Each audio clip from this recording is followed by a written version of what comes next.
Siang semuanya? Ya. Oke, silakan masuk bagi yang lagi ini. Tadi pagi sebelumnya ada shift sebelumnya? Belum ada ya. Oke, nah mungkin kita kenalan dulu ya. Jadi ini saya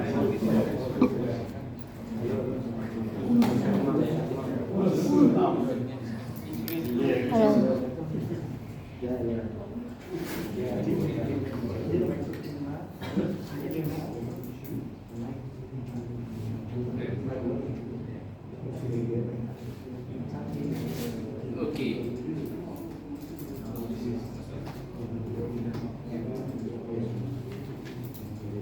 Oke, kita perkenalan dulu ya. Nama saya Yohanes Kurniawan. Ini nomor kontak saya.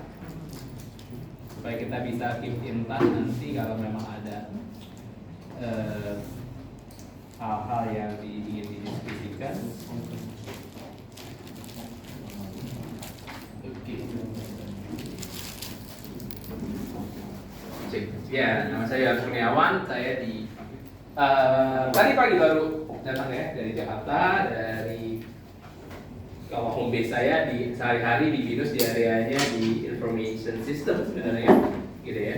Dan di BINUS saya kalau jadi dosen dari 2011, ya, 2011 di kampus Kemanggisan awalnya, kemudian ada Alam Sutra, pas pindah ke Alam Sutra, gitu ya, mobile ya. Sehari-hari saya ngajar kalau teman-teman nanya, Pak sehari-hari ngajarnya di mana ya? Ngajarnya mobile ya, ganti-gantian tiap semester saya ngajarnya mobile. Mobile itu arti ada di kampusnya di macam-macam. Kayak semester lalu saya ngajar di internasional di Senayan, di internasional Senayan, kadang ngajar di regular, ngajar di online learning juga, ngajar di S2, ngajar di S3 juga di BINUS gitu ya. Dan itu sehari-harinya. Terus kemudian bidang riset saya di areanya Computer Human Interaction gitu ya. Background pendidikan saya S1, S2, S3 saya di Information System ya. Kemudian saya baru lanjut lagi kemarin selesai S2 lagi di Business Analytics. Kemudian saya lagi kuliah lagi saat ini lagi ngerjakan tesis di S2 saya di Education Leadership. Nah, cerita dikit ini bukan cerita buat just a profile buat ini ya. Tapi saya mau harap teman-teman zaman sekarang itu kalian tuh bisa expand the area. Mungkin kalau kalian mau interest di area yang mana, kan bisa expand di area itu, bisa aja possibility. Ada teman saya S1-nya di Information System, S2-nya Psikologi. Gitu, karena dia tertarik di area Human Behavior. Jadi possibility, saya cerita ini bukan cuma, oh bapak mau cerita profile aja, bukan. Saya mau cerita bahwa ketika kalian interest, sebenarnya kalau saya udah S3, S2 lagi, nggak ada efek. Jelas nggak teman-teman? Maksudnya nggak ada, buat karir nggak ada efek ya benar sebenarnya. Jadi buat apa tujuannya? Pertama kalau kuliah itu saya suka dua hal. Saya kuliah itu pertama adalah suka networkingnya, yang kedua upgrade terus, benar nggak? Saya nggak tahu nanti teman-teman mungkin kalau merasa S1, aduh kayaknya berat pak kuliah, benar nggak? Dinikmatin kuliahnya, nanti kangen kuliahnya. Percaya sama saya, benar nggak? Memang berat. Kalau kuliah itu nggak berat, namanya nggak belajar. Kalau orang kan bilang, saya kuliah itu berat pak, memang pasti ada berat. Kalau nggak berat, nanti udah ngerti. Ya dong bener nggak? Sebenarnya logiknya gitu bener nggak? Kemana maksudnya kalau kalian, aduh kayaknya saya kuliah kayak nggak berasa kuliah deh pak, nggak gampang aja gini aja, berarti sebenarnya udah ngerti dong. Bener nggak? Sebenarnya kan orang saat itu saya coba ya tadi saya bilangin, saya kuliah lagi kemarin Business Analytics S2 lagi, saya kuliah Education Leadership, berdarah-darah nggak? Berdarah-darah nggak? Berdarah-darah karena bagi saya Education Leadership itu ilmu sosial. Saya S1, S2, S3 saya sebelumnya otak kiri, scientific base, bener nggak? Ketika masuk ilmu sosial pusing karena harus tulis kalimat filosofi, bener nggak? Bener nggak? Susah nggak? Susah. Saya S2 sekarang lagi di Manchester. Di itu susah banget. Pertama apa? Karena kita nggak terbiasa. Nilai saya tuh modul pertama saya share teman-teman ya. Kalau di Manchester tuh di UK itu sistem standarnya 50 lulus, di atas 50 lulus. Oke, di atas 50 lulus. Gampang nggak? Ngomongnya gampang, bener nggak? Di atas 70 distinction. Jadi kalau di sana grade-nya nggak ada A, B, C ya, ada distinction, high merit, ya, bener nggak? Gradingnya beda, bukan A, B, C gitu, bener nggak? Kalau di sana distinction, paling tinggi distinction. Distinction itu udah 70. Mungkin teman-teman mau 70, 75, 80, 85, 90 itu distinction namanya. Terus teman-teman, gue berarti enak bawa 75 aja distinction, enggak? Kelihatan saya awalnya begitu. Pas saya semester 1, nilai saya pede kan, wah cuma tulis gini, wah tulis tetap submit kan, nilai kuat 52. Iya silakan. Iya nggak apa-apa, iya silakan. 52 tuh dikit lagi nggak lulus ya? Bener nggak? 50 kan pas, 52 berarti kan beda tipis ya benar? Shock, bener nggak? Kayaknya jawaban cuma bagus-bagus aja kok nilai 52 ya, bener nggak? Ya. Saya cerita ini buat motivasi. Nah itu namanya challenge, bener nggak? Ketemu sesuatu yang baru, challenge baru, bener nggak? Belajar sesuatu yang baru, ketemu teman baru, ketemu teman-teman yang backgroundnya beda-beda, bener nggak? Gitu. Oke, clear ya? Teman-teman prolog aja biar teman-teman semangat ya selama kuliah, maksudnya gitu. Dan kalau kuliah itu bukan sekedar buat degree, bener nggak? Kalau buat degree itu nothing, bener nggak? Karena at the end orang reflect kalian your capabilities, bukan your degree, bener nggak? Mau kalian profesor, mau kalian dokter, mau apa, it's not reflect anything. Yang orang lihat ada profile kalian. Jelas dosennya. Profile itu bukan lihat gelar, profile lihat as a personality, bener nggak? Clear ya, teman-teman ya. Buat teman-teman supaya bangun personality yang bagus ya. Nanti kalau mau keep in touch di LinkedIn silakan, nanti bisa LinkedIn. Oke? Nah, balik lagi ke bidangnya. Mata kuliah ini apa namanya? Human Computer Interaction. Bidang saya ACI dari dulu. Bidang saya Human Computer Interaction di interaksi manusia dan komputer gitu ya. Nah, saya mau cerita dikit nih sebelum masuk. Nanti kita diskusi aja, santai-santai siang hari ini ya, bener nggak? Santai-santai sambil diskusi ya. Nah, yuk silakan. Human Computer Interaction is not the new things, bukan sesuatu yang baru ya. Jadi kalau teman-teman bicara Human Computer Interaction, bukan sesuatu yang kayaknya bidang baru deh, bukan. Ini bidang jadul. Dari zaman saya kuliah S1, mata kuliahnya juga namanya Human Computer Interaction. Terus orang bilang, berarti sekarang relevansinya apa? Di zaman sekarang ini, relevansinya apa? Kok masih cerita zaman Bapak kuliah berapa tahun yang lalu, sekarang masih cerita ACI, apa trennya? Ngapain bahas-bahas ini? Berarti nggak ada perkembangan dong, mata kuliah sama aja dari dulu, bener nggak? Kebayang maksudnya, berpikir kritis ya? Berpikir kritis ya, kuliah itu berpikir kritis, mempertanyakan semua ya, bener nggak? Kenapa pelajaran ini? Bener nggak? Nah sebenarnya bidang ini tadi saya bilang bukan bidang baru. Dan father of UX ini, father of user experience, human computer interaction ini masih ada. Yang foundernya ya, yang memang menemukan dasar-dasar pemikiran dari human computer interaction, itu foundernya masih ada. Namanya ada yang tahu siapa? Father of UX. Ada yang tahu namanya siapa? Ntar saya ini lupa sudah terasa ya. Siapa nama father of UX? Ada yang tahu? Ada yang tahu father of UX namanya siapa? Namanya Don Norman. Profesor Don Norman. Jadi kalau kalian cari di Google pasti akan ketemu nama Nielsen and Norman Group, NN Group. Pernah dengar apa nih referensinya NN Group, Nielsen and Norman Group. Nah itu adalah father of UX. Namanya Don Norman. Jadi harus tahu dulu ya, background dulu nih sedikit ya. Don Norman ini sekarang usianya 89 tahun. Masih hidup ya, 89 tahun. Nanti November besok akan datang ke BINUS. November besok, akhir November, minggu keempat November, beliau akan datang ke Indonesia. The first time to come Indonesia, the first time juga come to BINUS. Sebenarnya 2 minggu lalu saya baru meeting sama beliau. Beliau di US ya, day to day-nya. Dia baru meeting 2 minggu lalu untuk kedatangan beliau ke BINUS. Pertama kali ke Indonesia juga, benar gak? Karena di usia lanjut itu ya beliau datang. Sebenarnya beliau itu datang ke Singapura aslinya. Jadi beliau itu salah satu visiting professor di Singapura. Ya. Kemudian kita coba bidding. Bidding itu maksudnya nawar ya, ngobrol. Mau nggak sekalian datang ke Singapura, kamu extend seminggu ke BINUS, bener nggak? Dan beliau oke, tahun ini ke BINUS. Jadi beliau extend seminggunya di Indonesia. Ya, seminggu di Singapura, seminggu di Indonesia, setelah itu dia balik lagi ke US. Gitu ya. Dan datang ke Indonesia ya. Tapi mohon maaf dia nggak datang ke direct onsite sini. Mungkin onsite di Kemanggisan nanti akan di live ya, benar nggak? Kenapa nggak bisa? Karena keterbatasan usia dia tidak memungkinkan mobilisasi antar kampus. Kebayang maksudnya? Jadi nggak mungkin beliau akan moving karena beliau usianya sudah lanjut, jadi nggak mungkin mobilisasi dalam itu ya. Karena juga makanya beliau hanya 2 negara, Singapura dan Indonesia. Beliau itu foundernya. Mungkin kalau nanti akan beliau bicara lebih banyak filosofi, nanti mungkin akan di live streaming kan ke Semarang, Malang, Bandung juga kampus yang lain, bener nggak? Jadi teman-teman yang di area kampus lain pun bisa lihat juga, bener nggak? Nanti kalau mau datang juga boleh ke Mangisa, bener nggak?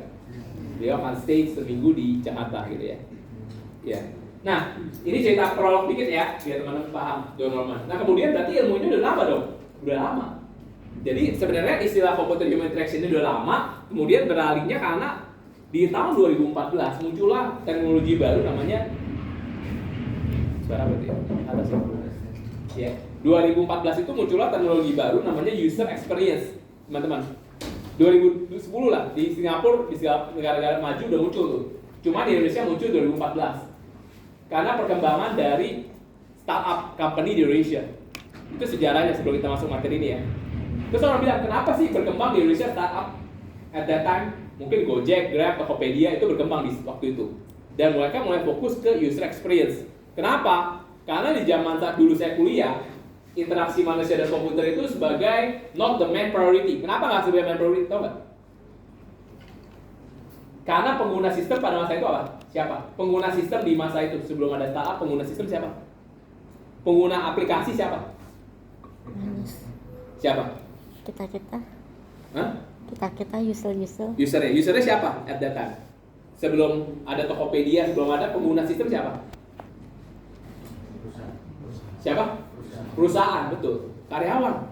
Jadi nggak ada zaman dulu ceritanya waktu saya kuliah, kalau ngerancang sistem pasti buat siapa? Perusahaan, pasti buat pegawai. Nggak ada ngerancang sistem buat customer. Nggak ada tuh saat zaman saya kuliah dulu. 2005 gitu nggak ada. Saya kuliah di BINUS 2005 ya, satu saya di BINUS 2005. Nggak ada cerita-cerita ngerancang sistem buat pengguna. Nggak ada, at that time tuh nggak ada. Mobile handphone aplikasi tuh masih Nokia. Gede nggak? Gede maksudnya nggak? Nggak ada zaman apps, bener nggak? Kelahiran apps itu baru tahun 2000, mungkin 2012 aja BB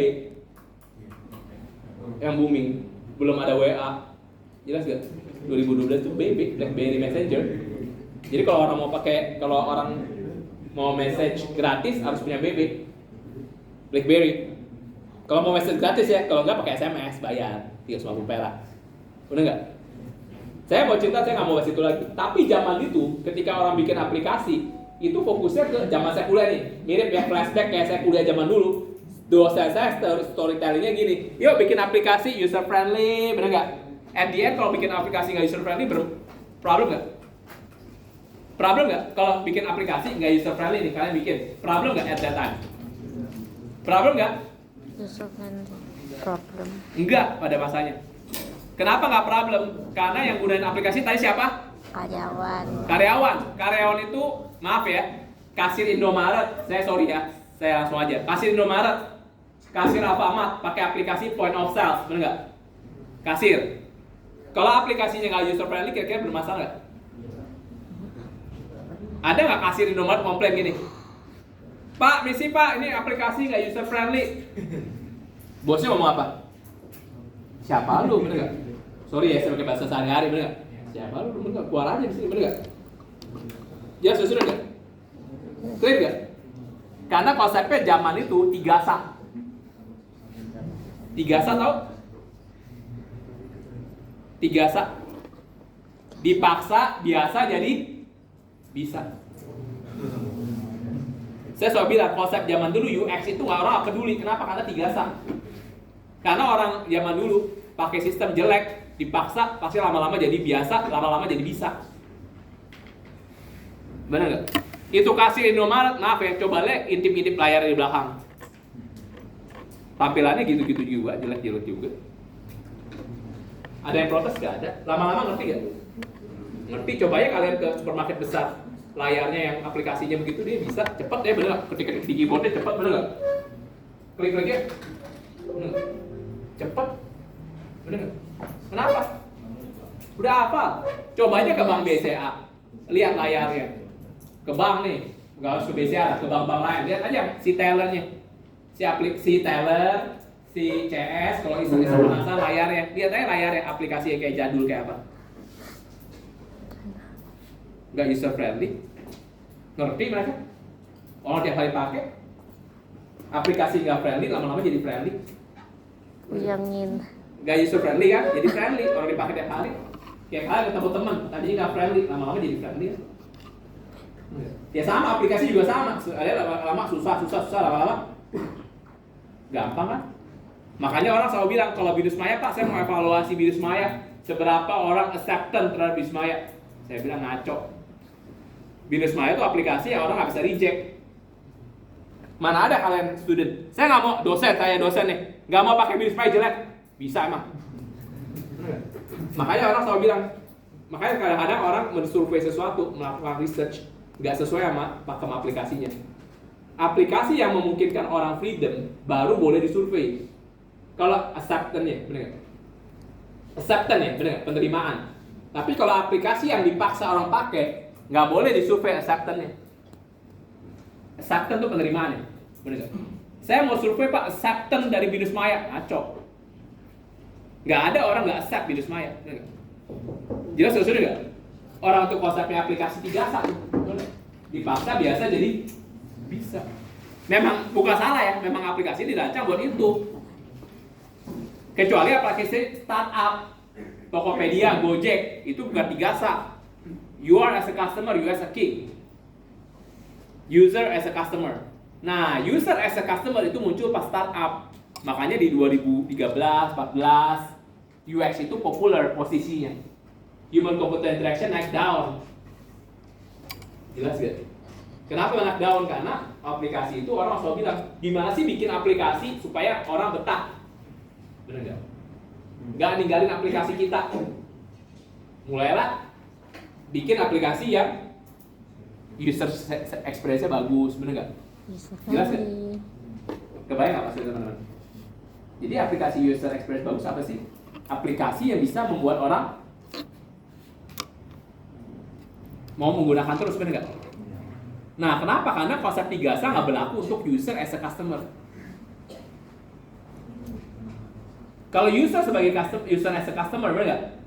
Customer as a user, sorry ya, saya balik ya. Customer as a user, dia itu punya power kuat. Artinya kalau aplikasinya jelek, dia pindah ke pesaing, bener nggak? Makanya orang ada bilang ke saya, Pak boleh nggak? Saya startup company, saya nggak peduli sama UX, saya nggak peduli tampilan saya menarik apa enggak. Saya desain UI saya, prototipe saya, pokoknya saya nggak perlu UX, bisa nggak? Bisa, kalau kalian monopoli. Sekali lagi ya, saya tech startup, saya bikin aplikasi, boleh nggak? Saya nggak pakai UX designer, saya nggak UI designer, saya nggak usah riset data, survei maunya apa, saya bikin aja aplikasi yang unik, tampilannya ya sepengetahuan saya aja, boleh nggak? Boleh. Kalau kalian monopoli. Clear gak? Kenapa? Karena kalau kalian monopoli, tampilan jelek pun akan digunain. Jelas gak prinsipnya? Tapi kalau kalian nggak monopoli, nggak bisa sendirian, siap-siap hancur bisnisnya. Kebayang maksudnya? Kenapa sih tech startup itu berani investasi besar? Ada cerita, bener gak? Bahkan kalau di Gojek itu ada posisi di bawahnya CEO, dulu Mas Nadiem. CEO pertamanya Mas Nadiem ya, dulu Mas Menteri, itu dulu ada namanya Chief Experience Design di bawah Mas Nadiem. Di bawah CEO langsung ada Chief Experience Design. Mungkin teman-teman bilang, apaan tuh Pak Chief Experience Design? Itu dulu orang-orang pada nanya, karena ekstrim, mana ada, even di company yang nggak ada, si Nadiem, Mas Menteri, Mas Nadiem itu bikin Chief Experience Design di Gojek. Chief levelnya loh, bukan manager loh. Kalau di company manager biasa, benar ini chief. Jelas gak? Kalau biasa orang UX di bawah director IT, ini di bawah langsung di bawah CEO, benar nggak? Chief Experience. Terus orang bilang, kok aneh ya Gojek ngapain bikin kayak gitu? Dulu soalnya Chief Experience Design-nya dulu teman saya, namanya Monica Halim, namanya Monica Halim. Itu dulu Chief Experience Design Gojek yang pertama. Sekarang Momo ini udah pindah ke Tokopedia. Ya, nah di head of UX-nya Tokopedia. Nah, saya mau ceritain kenapa kok bisa sih sampai posisi itu dia bikin. Karena startup itu tampilan UX-nya nggak menarik, orang gampang pindah. Orang pindah, startup tuh goyang. Karena kalau orang udah pindah aplikasi ya, susah narik orang balik. Gitu. Orang nggak suka nih. susah narik balik lagi. Makanya orang UX itu harus concern supaya jangan sampai orang itu kalau bisa leave the website atau leave our apps, benar nggak? Kalau udah dia leave, susah tarik lagi. Clear nggak, teman-teman? Benar nggak? Makanya UX at that time sangat populer di 2013-14, benar nggak? UX designer. Kenapa? Karena mereka concern dengan area gimana detail customer kita nih. Gimana sih supaya customer kita tetap di aplikasi kita? Gimana sih supaya customer kita nggak leave the application, benar nggak? Clear nggak? Ada pertanyaan dulu sampai sini? Sebelum kita masuk lagi lebih jauh. Kira-kira ada pandangan dari teman-teman?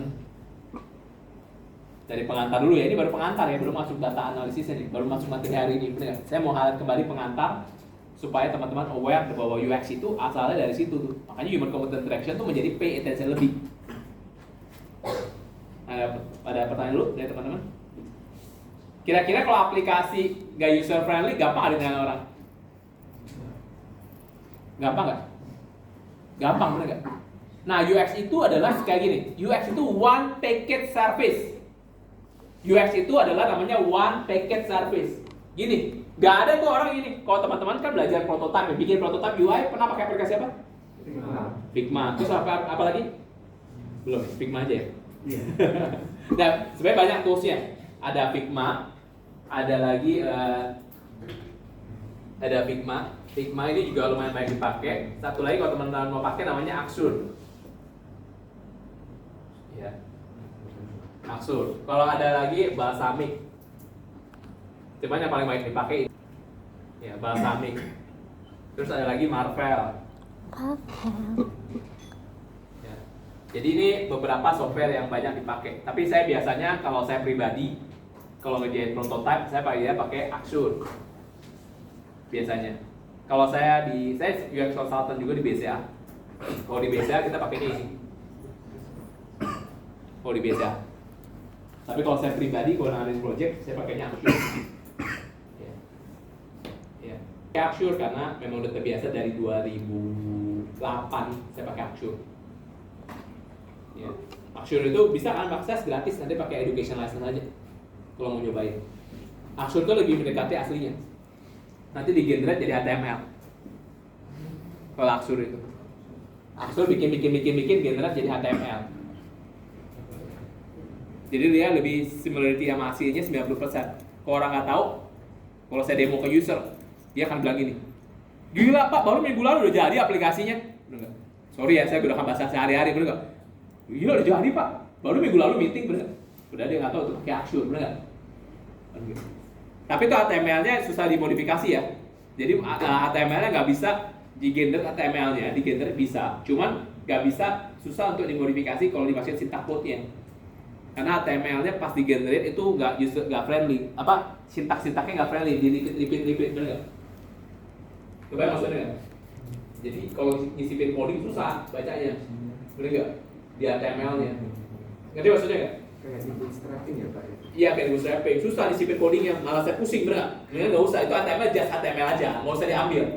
Nggak usah diambil code-nya, bener nggak? Iya. Nggak usah diambil terus dimodifikasi, saya masukin coding, ada malah pusing malah saya, bener nggak? Buat prototype aja. Buat prototype aja. Jadi kadang-kadang orang bilang apa? Wah bisa digunain nih Pak. Bukan, malah pusing kamu, mendingan bikin lagi HTML sendiri.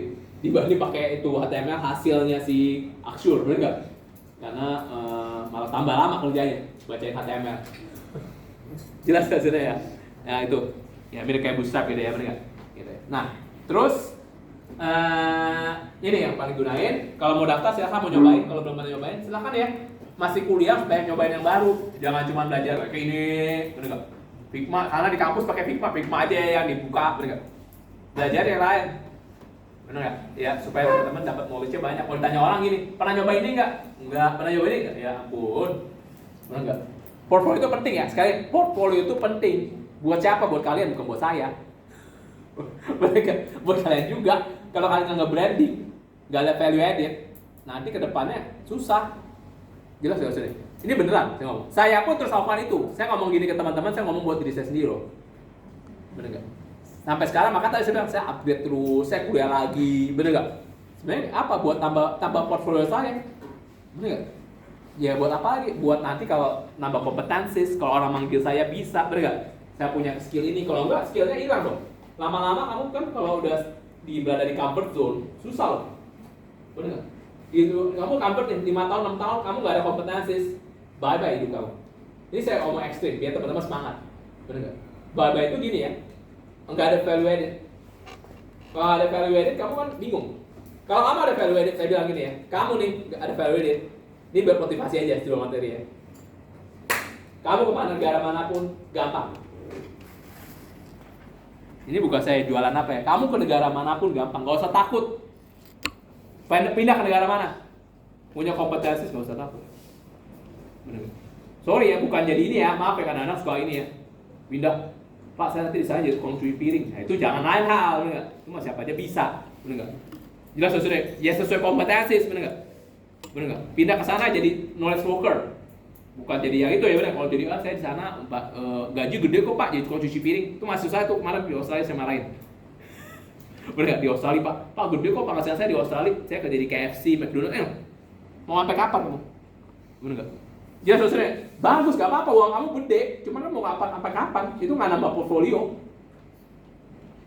Ngerti maksudnya nggak? Bukan saya mengecilkan ya, bener nggak? Ya kalau kamu memang itu ya nggak apa-apa. Tapi kalau kamu udah undergraduate, kamu punya kemampuan, diimprove. Jadi jangan, bukan saya mengecilkan profesi yang wah bapak mengecilkan profesi yang KFC cuci piring, bukan, bener nggak? Maksudnya kalau kamu udah overqualified masa turun, itu kan nggak harus yang overqualified, bener nggak? Bener nggak? Nggak harus kamu yang undergraduate, kamu punya kompetensi, masa itu bener nggak?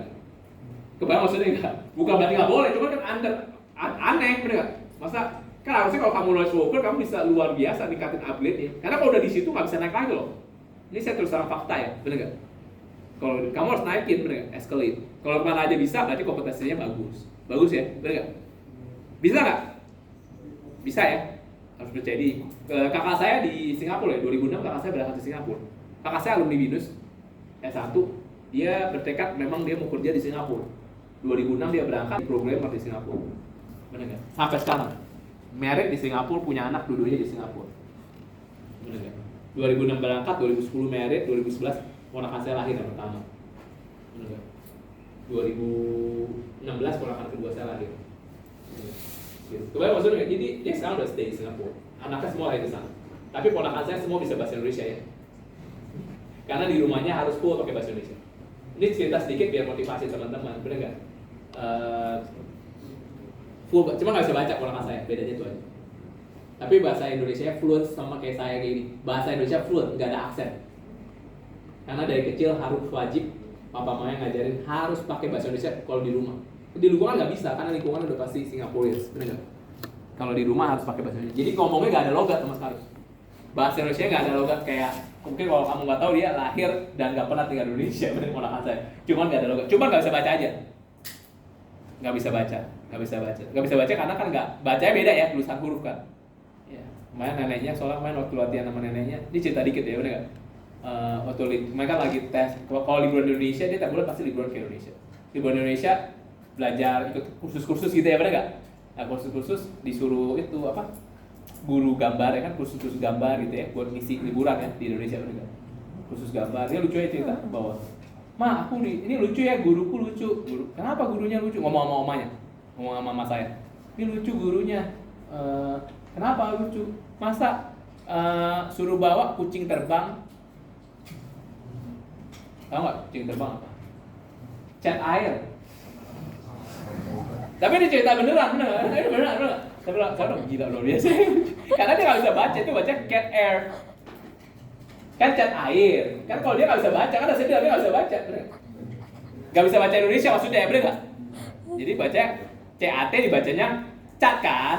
Karena kalau baca cat, bener nggak? Cat air, kucing terbang, lucu guruku. Enggak. Tapi ngomong bahasa Indonesia ya, karena mama saya nggak bisa bahasa Inggris kan, bener nggak? Ngomong bahasa Indonesia sama mama saya. Itu contohnya ya. Tapi maksudnya, if you have capabilities bisa. Even you, karena saya undergraduate di BINUS, banyak orang BINUS di Singapura. Ini cerita bukan sekedar ini ya. Kalau orang nanya, kamu bisa, ya kompos saya sendiri di situ. Bener nggak? Dari zaman dulu ya, dari zaman 2006, bener nggak? Dan teman saya beberapa di Singapura. Mahasiswa saya ada satu mahasiswa bimbingan skripsi yang kerja sekarang di bawah kakak saya di Singapura. Tapi nggak sengaja. cuma dunia kecil ya. Itu bimbingan skripsi saya. Tapi sekarang kerjanya di Singapura di bawah kakak saya. Kakak saya kerjanya di Kementerian Kesehatan. IT-nya Kementerian Kesehatan. I think. Dan satu-satunya IT di Kementerian Kesehatan yang bukan citizen Singapura. Karena kakak saya belum convert. Yang mahasiswa saya udah convert ya. Mahasiswa saya itu udah convert. Kakak saya satu-satunya, kakak saya belum mau convert. Jadi dia nggak, masih Indonesian citizen sampai hari ini. Satu-satunya orang Indonesia di kementerian sana yang masih warga negara Indonesia pasti. Kan harusnya nggak boleh. Kayak PNS lah, PNS mana boleh WNA.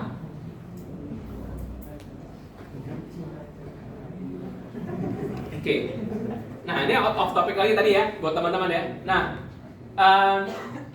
ini ya toolsnya yang biasa teman-teman gunakan. Tapi kalau saya balik ke cerita lagi, berarti kalau tentang user experience itu one package service maksudnya apa tadi? Jadi kita nggak bisa bilang ini tampilan UI-nya bagus. Itu udah membuat user satisfaction, nggak bisa. One package service. Jadi kalau aplikasi kalian jelek, yang dibilang bukan aplikasinya jelek, tapi perusahaan itu jelek. Itu namanya one package service. Jelas ya maksudnya? Buat teman-teman. Kebayang maksudnya nggak? Jadi nggak ada tuh misalnya kalian pakai aplikasi apa misalnya Blue, BCA Blue. Ini aplikasi BCA Blue error nih. Berarti programmernya nggak benar. Mana ada yang ngomong gitu? Virus Maya nih error. Mana ada yang ngomong virus Maya ya error? Benar? Nyalain siapa? Virus ya? Kebayang maksudnya? Itu saya ngomong ini bukan ngomong apa, tapi ini this is the true story bahwa one package service, benar nggak? Nggak bisa bilang tampilan saya user friendly nih Pak, tapi lemot. Ngerti maksudnya nggak? Ini button diklik, loading. Itu udah bad impression nggak? Bad impression nggak? Itu namanya one package user experience. Jadi nggak bisa human computer interaction kita hanya fokus ke Pak, saya cuma fokus ke sini. User friendly, tampilan oke. Warna. Sorry ya, cuma kayak gitu doang. Kalian bukan leader. At the end orang IT harus fokusnya ke one package service. Makanya saya ngomelin kalau tim IT itu nyala-nyalain. Misal aplikasi error. Dulu saya di IT ya, jadi saya tahu persis ya. Misal IT ini, analisnya bilang, ini error nih. Salah ini Pak, kita programnya udah bener. Salahnya orang server nih Pak. Dulu masih belum cloud base ya. Servernya masih on premise. Jadi servernya masih di kantor. Jadi Pak, ini orang server Pak nih nggak bener masang ini, settingnya dia nggak bener, naikin aplikasi deploymentnya nggak bener. Saya bilang begini, saya marahin semuanya. Kenapa? Artinya nggak kompak. Orang nggak peduli itu salah orang server, orang kita error. User kita pun unit yang namanya customer service juga bukan nyalahin programmernya nih ngalah atau orang server salah, bukan tim IT departemen yang disalahin, bener gak? Sama usernya, bener gak? Nggak ada yang peduli siapa, bener gak? Jelas gak teman-teman? One package service. Kemarin direktur Bank DKI kan juga dipecat IT-nya. Direktur IT Bank DKI tahu gak? Kan kalau di Jawa Tengah Bank Jateng ya, bener gak? Di DKI Bank DKI, bank milik pemerintah DKI. Kemarin kan waktu Lebaran, pemberitaan heboh, saya cari Google, pemberitaannya heboh. Pas Lebaran itu aplikasi mobile internet bankingnya Bank DKI error, offline jadinya. Pas Lebaran, habis masuk Lebaran langsung dipecat direktur IT. Saya bilang itu kebijakannya kurang salah. Kalau mau pecat semua. Ya kasihan direktur IT-nya. Bener, karena maksudnya saya kasihan dong direktur IT korban, bener. Jelas, walaupun dia bertanggung jawab sih direktur IT, cuman kalau mau fair ya semuanya udah kasih sanksi. Bener kasihan dong direktur IT-nya. Bener gak? Kamu direktur IT kasihan banget, bener gak? Kesannya semua ada kasus kamu aja tuh dia hajar, bener gak? Apa ini? Ini dari tumbal, bener. Direktur IT-nya sendiri kayak bener gak? Bener gak? Padahal mungkin salahnya 1-2 orang, bener gak? Tapi saya mau cerita ini ngomongin bahwa harusnya one package service tuh sebenarnya, bener gak? Kebijakan itu saya agak semi setuju sih, bener gak? Maksudnya dikasih sanksi tapi kalau sampai pencopotan pimpinan tertinggi terlalu nggak fair. Justru membuat timnya nggak apa. Ini pandangan pribadi ya, terus kan boleh yang berpandangan, bener gak? Harusnya semuanya dikasih sanksi, bener gak? Dan nggak sampai diturunin lah, bener gak? Ya bukan berarti memihak ya, saya juga akan sanksi apa, bener gak? Cuma maksudnya fairness-nya itu penting. Oke? Nah back to the topic sama, kalau ngomong UX, computer human interaction itu penting. Oke, ada pertanyaan sampai sini? Sebelum kita diskusi. Ada pertanyaan dulu sampai sini? Kita akan bahas lagi data analysis, interpretation, and presentation nih. Kira-kira ada hal yang teman-teman mau pertanyakan, silakan. Mau dipertanyakan dulu. Apapun boleh ya. Kalau memang ada pertanyaan, welcome. Sebelum kita masuk materinya. Sekarang UX itu posisinya nggak hanya di satu posisi gini. UX designer itu zaman dulu nggak kayak gitu. Di Indonesia sering salah juga UI and UX designer. Pernah dengar nggak? Posisi UX UI designer. Pernah nggak? Pernah? Itu salah nggak? Salah. Harusnya UI and UX designer itu dua hal yang terpisah. UI itu otak kanan, UX itu otak kiri. Jadi UI itu kalau saya nih, kalau teman-teman nanya, Pak kalau gitu apa maksudnya? Saya tuh di tim saya kalau untuk desain itu bagi dua cluster. Satu tim desain, satu tim programming. Tim desain itu benar-benar orang desain grafis. Jadi kalau mau desain button, desain apa, itu tim desain grafik. Penentuan color, tim desain grafik. Penentuan tipografi huruf, itu tim desain grafik. Karena saya percaya prinsip gini. Desain itu art, sesuatu yang berkaitan art itu adalah talent, bakat. Bakat itu artinya tidak bisa dipelajari. Makanya kalau orang masuk DKV di BINUS, pernah tahu nggak ada yang masuk DKV di BINUS tahu? Ada tes apa? Gambar. Kalian kan nggak ada tes gambar kan? Tapi teman-teman kalian yang anak DKV tanya, dia ada tes gambar. Itu bicara talent tuh. Benar nggak? Jelas kan? Kenapa harus ada tes gambar tuh? Ya karena mau ngetes bakatnya. Jelas gak? Karena bakat itu nggak bisa dipelajari. Bakat itu nggak bisa dipelajari ya. Jadi kalau teman-teman nggak ada bakat gambar, ya better jangan masuk itu. Makanya dites gambarnya, bener nggak? Jelas gak? Kenapa? Karena itu talent. Bakat itu saya percaya prinsip. Jadi jangan rekrut orang graphic design yang nggak ada bakat. Bukan masalah itu bakat ya. Kenapa bakat? Karena art itu bicara bakat. Terus orang bilang emang benar Pak? Benar. Coba aja teman-teman yang nggak ada bakat belajar musik. Kira-kira bisa nggak? Nggak ada. Saya bisa membuktikan karena saya belajar piano 6 tahun. Dari SMP 1 sampai SMA 3 saya belajar piano. Bisa main musik nggak? Bisa nggak? Bisa nggak? Saya 6 tahun belajar piano. Bisa nggak? Bisa nggak? Bisa. Ya nggak mungkin nggak bisa dong, benar 6 tahun. Benar nggak? Ya kan benar, 6 tahun belajar piano nggak bisa. Bisa, saya bisa main piano sampai sekarang. Hafal nggak sampai sekarang? Hafal, 6 tahun saya belajar. Seminggu 2 kali saya belajar. Saya seminggu tuh 2 kali kursus. Maksudnya 2 kali. Kursus 2 kali ya, seminggu 2 kali. Selama 6 tahun. Kalau nggak bisa kebangetan. Cuma otak kiri itu yang jalan. Sampai sekarang saya masih ingat. Belajar hitam aja 6 bulan. 6 bulan saya. Sampai saya bosen. Sampai saya mau berhenti tuh waktu itu. Ini nggak ada kemajuan. 6 bulan cuma belajar metronom. Benar? Benar nggak? Cuma bisa. Bisa, jangan salah. Saya main perfect. Sombong banget ya, benar nggak? Cuman, ini saya bilang minusnya. Itu otak kiri tuh. Karena ngafal. Saya main hanya bisa lihat partitur nada. Kalau nggak ada partitur not baloknya saya nggak bisa main. Ini beneran, sampai sekarang pun nggak bisa. Pak, coba ngiringin. Ya mana notin dulu, bener. Kenapa? Karena dihafalin. Kiri. Kanannya nggak jalan. Bener nggak? Akhirnya kalau mau improve harus by design. Nggak bisa improvementnya main-main tuh improvement by sendiri gitu. Nggak bisa. Karena talentnya nggak ada bakatnya. Nah, ini saya mau jelasin, mau jelasin apa? Tapi mau jelasin bahwa bakat itu saya ngalamin sendiri. Bahwa bakat kalau nggak ada nggak bisa. Jelas gak? Bakat kalau nggak ada nggak bisa. Walaupun mau belajar 6 tahun pun bisa main bisa. Cuma nggak akhirnya cuma ngapalin. Jelas gak? Kaku ya? Jelas gak? Clear gak teman-teman? Ya, itu makanya kalau orang UI design sama UX design itu 2 hal yang berbeda. Clear? Di Indonesia seringkali posisinya sama, UI strict UX designer. Itu aneh.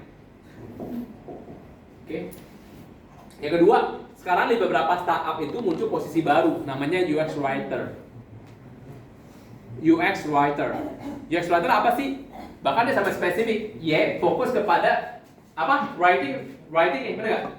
Jadi kalau teman-teman nanti bikin aplikasi, bisa kolaborasi sama teman-teman yang punya background bahasa atau apa, bisa ngatur tata bahasa dalam aplikasi. Misalnya error message, itu harus ada bahasanya kayak gimana. Makanya kalau teman-teman pernah lihat aplikasi Abang Ojek nggak? Aplikasi Gojek tapi di layar abangnya.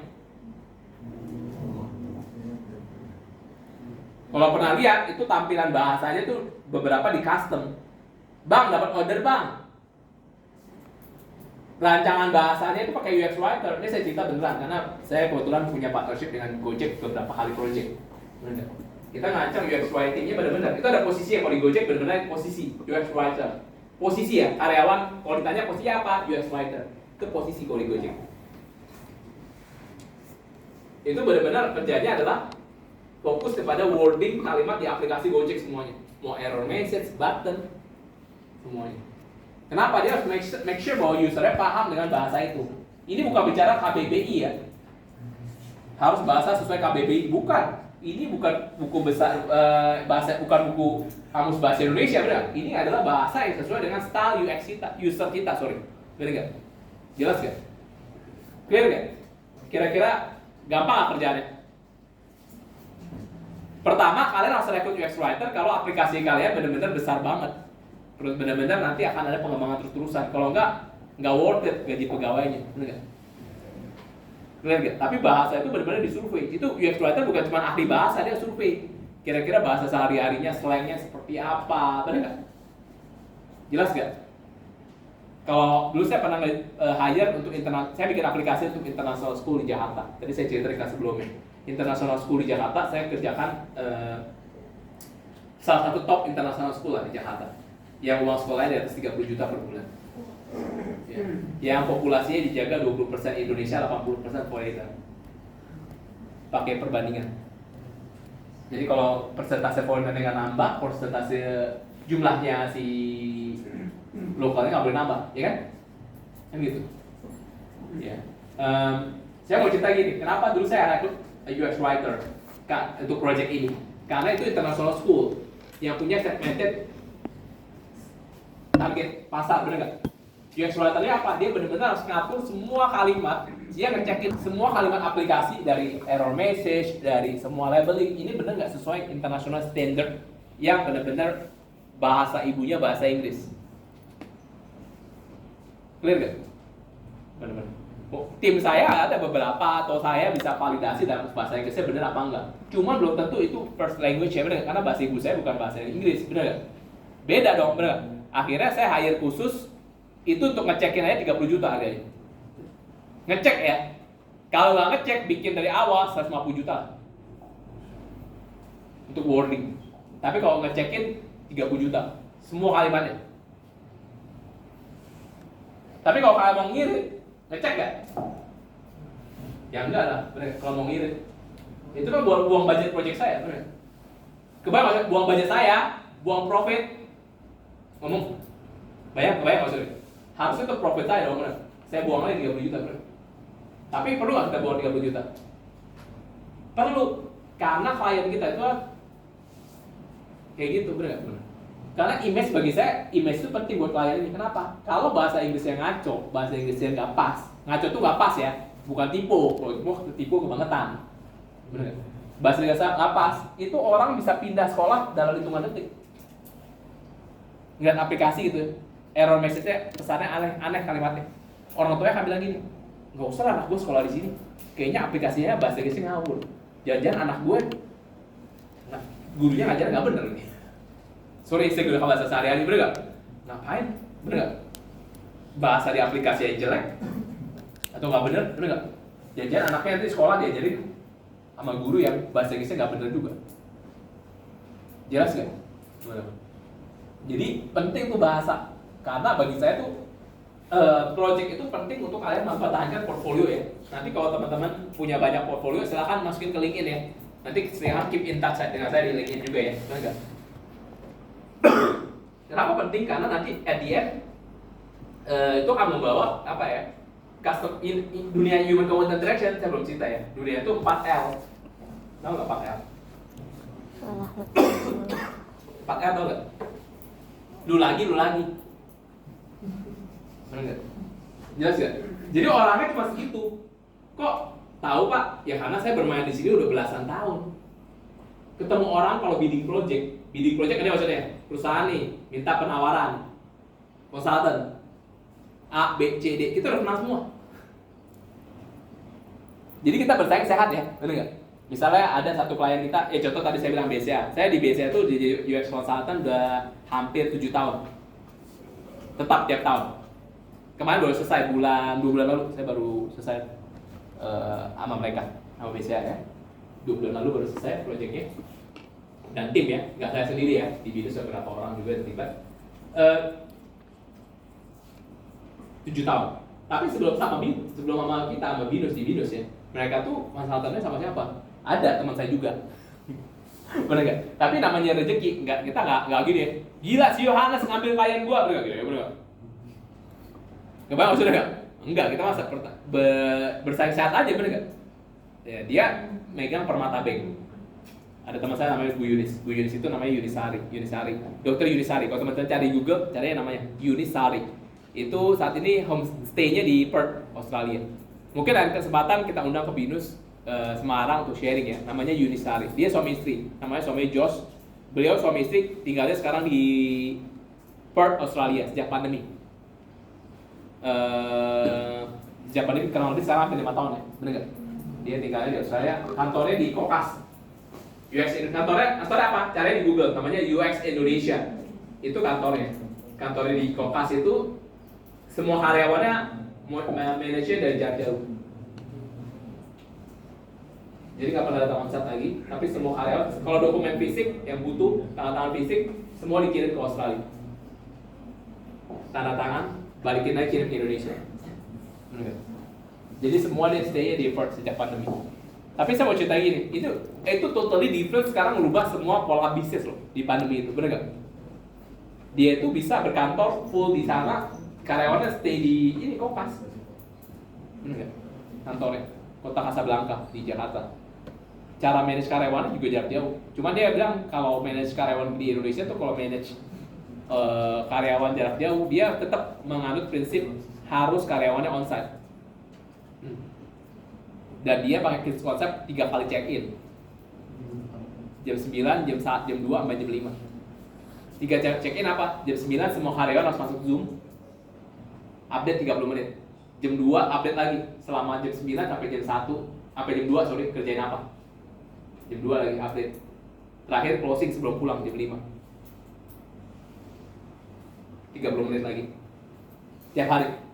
Senin sampai Jumat. Supaya termonitor semuanya kerjaan apa gitu. Katanya dia bilang, saya nggak percaya Pak kalau pulang tahu-tahu gini, bukan kayak gini ya. Nanti kalau dia WFH gimana? Susah dia monitornya. Yang kedua, kalau konsultan kita ngejarnya waktu ya teman-teman. Kita nggak bisa gini. Kamu ada problem, sorry ya, saya ngomong ekstrim ya. Teman-teman ada problem, nggak bisa diam aja. Bagi saya tuh, kalau saya lead consultant, saya nggak bisa tim saya. Kalau kamu nggak bisa, saya harus bilang sama timnya. Kamu nggak bisa ngomong sama saya sekarang. Jangan dipertahanin sampai hari selesai, kamu nggak bisa, bener. Karena kita ngejar waktu, saya bilang, bener. Kamu hari ini kebuang, nggak ngapa-ngapain, zero hasilnya. Buang waktu lagi saya. Bagi kita kalau konsultan kita bilang buang duit, bener nggak? Karena setiap hari itu duit. Duit itu bukan arti mata duitan ya, bener nggak? Karena kita dikejar, kalau kita telat delivery itu denda per hari loh. Bener. Sedangkan kalau project itu kita nggak dapat update ya terus, bener. Tiba-tiba di ujung belum selesai. Mateng lah. Kebayang maksudnya gak? Kita ke klien itu bayarnya per hari loh denda. Dan itu mahal, rugi. Jelas gak? Makanya kalau perusahaan konsultan tuh kejar waktu benar-benar kejar, bener gak? Makanya dia nggak percaya tuh, makanya tiap hari 3 kali check in itu, bener gak? Jadi dia bisa verifikasi kalau sehari itu nggak ada progress. Harus sok bareng, bener gak? Kira-kira ada problem apa? Jangan sampai sehari kerja zero. Kebayang maksudnya gak? Zero itu maksudnya ada problem, cuman makanya 3 kali check in, bener. Jadi kalau jam 2 tuh nggak ada update, oh saya ada problem nih, sampai jam 5 nggak ada problem, harus update segera, bener. Jelas ya? Startup itu juga kerja kayak gitu, buat teman-teman tahu. Makanya di startup itu ada istilah namanya daily startup meeting. Daily startup meeting. Jadi tiap pagi harus meeting berdiri. Supaya apa? Supaya apa meetingnya berdiri? Supaya apa di startup ada daily stand up meeting. Tiap pagi meeting harus berdiri. Namanya daily stand up meeting. Kenapa stand up? Sinkronisasi informasi, Pak. Sinkronisasi informasi. Kenapa harus berdiri? Karena ruangannya berdiri beneran, nggak ada kursinya, nggak ada kayak gini, semua berdiri. Kenapa? Jadi kalau di startup tuh ada ruangan, jangan kira nanti pas masuk, oh belum datang kursinya ya. Bukan, emang nggak ada, cuma meja aja gede gitu, panjang, meja bar gitu. Beberapa startup ya, saya nanganin beberapa, saya sebut aja, Tokopedia, Grab, pernah saya jadi, dan Pegadaian. Pegadaian juga kantornya, format IT-nya tuh startup base ya. Kira-kira kenapa berdiri? Lebih engage, Pak. Satu lebih engage, yang kedua biar cepet. Karena kalau orang berdiri meeting hal lebih cepet. Karena kalau orang duduk ngomongnya kemana-mana. Jelas ya? Coba kamu duduk nih, dengerin orang ngomong cerita. Orang cerita antusias gak? Antusias sampai duduk, bener gak? Jelas ya? Coba kamu berdiri. Ayo cepetan ya, fokus. Udah pegel kan? Bener gak? Jelas betul ya? Makanya di sana trennya stand up meeting. Sama kalau saya pernah datang ke ruangan dashboardnya Alibaba, ya kantor pusatnya Alibaba saya pernah datang 2019. Itu kantor pusatnya ruang dashboard ini layar semua. Tapi saya nggak boleh foto ya, jadi saya nggak ada fotonya. Ini layar semua nih. Plafonnya 2 kali ini tinggi. Jadi monitornya gede ke atas. Ruangannya nggak ada apa-apa. Jadi masuk itu kita udah nggak masuk ruangan. Ini kosong. Jadi layar semua. Jadi kita bisa lihat penjualan Alibaba around the world. Oke?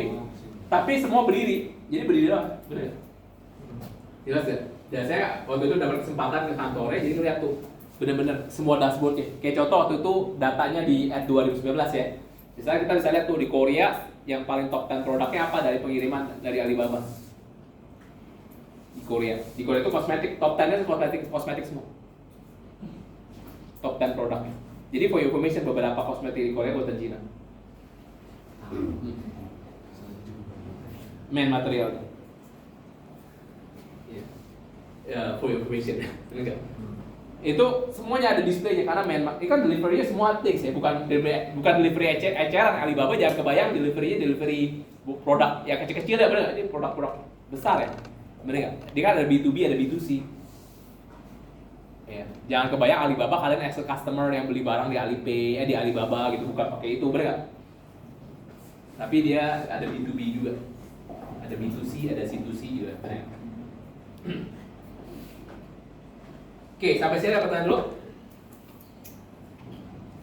Nah, ketika kita ngomong data analisis, kalau ada pertanyaan ya, data analisis itu kita nggak ngomong hanya tentang bagaimana menganalisis data. Tapi paling penting adalah bagaimana kalau teman-teman lihat di sini adalah the data actually gathered, mendapatkan data untuk dikepentingan analisis ke depannya. Nah, coba saya minta teman-teman bikin, ya mungkin bentar aja, 5 menit lah ya, bikin pertanyaan kalau kalian mau survei terhadap kepuasan suatu aplikasi. Pertanyaan apa yang kalian akan tanyakan? Silahkan dipikirkan. Kalau kalian ingin nanya kepuasan terhadap suatu aplikasinya boleh tentuin ya apa aja deh. Misalnya Virus Maya, Blue, atau apa aja. Terserah kalian, aplikasi apa? Pertanyaan apa yang kalian akan tanyakan? Boleh 1, 2, 3 pertanyaan. Dan pertanyaan kalian itu masuk tipe yang mana? Apakah kuantitatif atau kualitatif? Kalau kuantitatif artinya semua jawabannya akan bisa ditranslate dalam bentuk angka. Itu namanya kuantitatif. Benar nggak? Gampang ya. Kalau kualitatif datanya tidak bentuknya angka. Jelas nggak? Itu cara gampang ya. Kalau kuantitatif datanya bentuknya numbers, angka, benar nggak? Yang nanti hasilnya bisa ditranslate dalam perhitungan statistik. Entah itu di rata-rata, entah itu di jumlahkan, bener gak? Atau nilai tengah, min, modus, median, bener gak?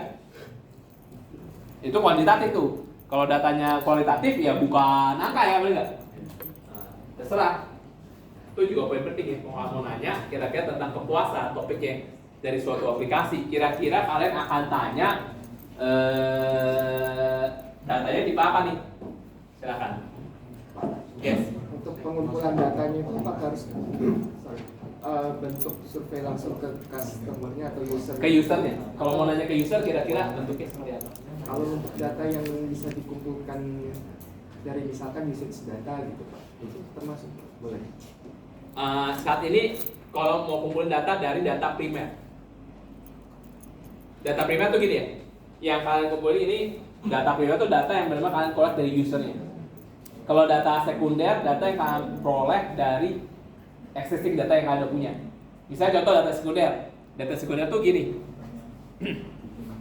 Saya di Tokopedia ada berapa customer yang sudah sampai pilih barang nggak jadi bayar? Itu data sekunder. Jelas gak? Saya nggak nanya customer, tapi saya ada data nih. Orang sampai layar ini, sampai layar pilih barang. Jelas gak? Pas payment nggak dibayar. Jelas gak? Kebayang maksudnya gak? Layarnya mentok semua transaksi di pilih barang, bener gak? Jelas gak? Nah itu namanya data sekunder tuh. Datanya bisa dianalisis gak? Bisa dong. Jadi kita tahu nih berapa persen customer yang nggak tuntas bayarnya, bener gak? Itu secondary data. Tapi kalau yang fokus ke tadi saya ini primary data, bener gak? Data yang kalian collect sendiri nih, kalau mau nanya user, bener gak? Karena secondary data pada dasarnya gampang, asal punya datanya, bener gak? Jelas gak? Kebayang maksudnya? Secondary data tuh contoh lagi gini, secondary data ya, contoh gini. Berapa mahasiswa BINUS yang nggak pernah download materi? Itu secondary data, bener gak? Jadi ketahuan nih, jadi ada mahasiswa yang sama sekali nggak pernah akses materi, bener gak? Jelas gak? Ini contoh ya, bener, contoh aja, bener gak? Itu namanya secondary data, bener gak? Datanya udah eksis, tinggal kita tarik aja, bener gak? Ya, maksudnya gitu, bener gak? Iya. Nah, itu mah gampang, bener. Sekarang kalau kalian mau collect data dari user langsung, bener gak? Kira-kira tentang kepuasan seperti apa, bener gak? Kalau tadi kan juga Tokopedia bisa Pak, tadi secondary data, tentang data di mana orang nggak finish. Yes, bener, itu yang dulu saya lakukan 10 tahun yang lalu. Analisis kira-kira di Tokopedia tuh banyak. Jadi Tokopedia tuh ada 60% orang fail bayar. 60-70% at that time waktu saya nanganin. Sekarang udah nggak sepegang data yang nggak tahu. Dulu waktu saya nanganin, saya analisis datanya 70% orang nggak finish. 60-70% tuh orang pilih-pilih nggak finish. Nggak do the transaction. Bener nggak? Itu secondary datanya tinggal kita analisis, bener nggak? Tapi minusnya apa kalau ada secondary data kayak gitu? Kita nggak tahu penyebab reasonnya, bener nggak? Yang kita tahu cuma 67% orang cancel, bener nggak?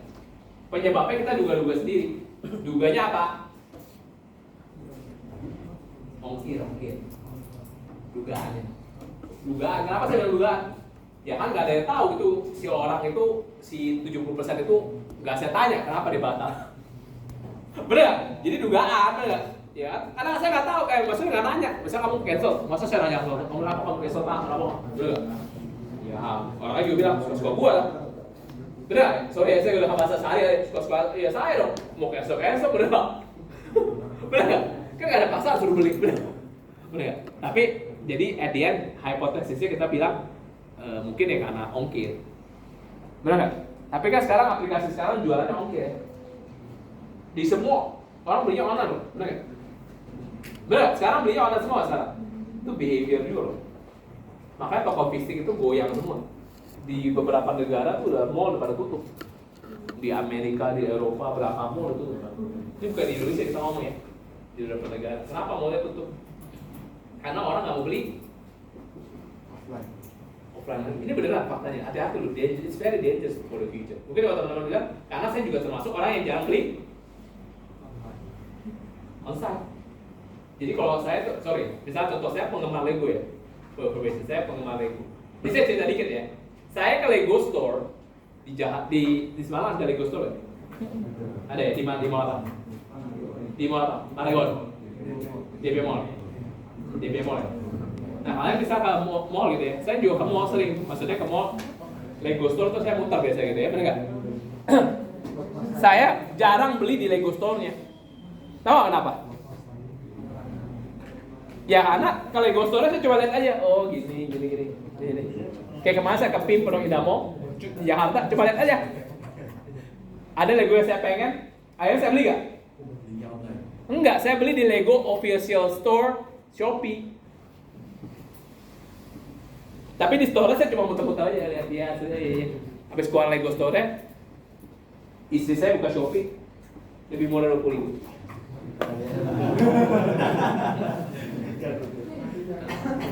Saya beli di Shopee aja istri saya. Ongkirnya juga gratis. Jelas nggak? Itu ini cerita sedikit, tapi teman-teman ala tuh ini dia terang, hati-hati loh. Yang punya physical store hati-hati. Store-nya tetap ada, cuma kita coba begitu doang, saya cuma muter aja. Nah ini yang saya pengen nih, tapi nggak jadi beli. Boleh nggak? Karena lebih murah 20.000. Mungkin teman-teman nggak signifikan, tapi lumayan 20.000 ya, bener nggak? Ya kan? Dari official store juga, ngapain? Bener nggak? Kecuali saya beli dari, nggak tahu nih original apa nggak, itu kan juga official store di Shopee. Bener nggak? Dan nggak ada beresiko kirim barang Lego ke rumah, nggak ada. Nanti dusnya bengap ya, emang dusnya mau diapain? Bener nggak? Jadi maksudnya nggak terlalu risky banget. Dusnya sampai saya simpen, dus juga dibuang. Saya juga koleksi Lego tapi nggak sampai nyimpen dus ya. Kan ada orang koleksi yang menyimpen dus ya. Kalau saya untuk Lego saya nggak nyimpen dus ya. Clear nggak? Ini cuma sedikit storytelling. Nah silakan teman-teman arrange kira-kira kalimatnya mau apa? Ayo pikirkan 5 menit aja ya.